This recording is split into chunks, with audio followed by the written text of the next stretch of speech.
কোন কোন সম্পদে জাকাত দিতে হবে এবং কত শতাংশ করে জাকাত দিতে হবে, খুবই গুরুত্বপূর্ণ এবং মৌলিক একটা প্রশ্ন। কয়েক ধরনের সম্পদের জাকাত দিতে হবে। নাম্বার 1, স্বর্ণ রূপা, নগদ টাকা এবং বাণিজ্যিক পণ্য, অর্থাৎ যে পণ্য কেনা হয়েছে বেচার উদ্দেশ্যে, এরকম পণ্য, যেমন দোকানের মালামাল, যে সমস্ত জিনিস আপনি কিনছেন দোকানে হোক আর বা গোডাউনে হোক আর অন্য কিছু হোক, এমনকি ল্যান্ডের বিজনেস করেন আপনি, অনেক ল্যান্ড আপনি কিনে রেখেছেন, কেন? আপনার উদ্দেশ্য হলো এটা আপনি বিক্রি করবেন, অর্থাৎ এটা আপনার বাণিজ্যিক পণ্যের অন্তর্ভুক্ত।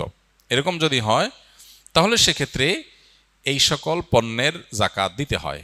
এই সব পণ্য এবং এই সব জিনিস অর্থাৎ নগদ অর্থ, স্বর্ণরূপা এবং আপনার বাণিজ্যিক পণ্য, নগদ অর্থ, স্বর্ণরূপা, এই সব সম্পদের জাকাত দিতে হয় বছরে একবার 2.5% করে।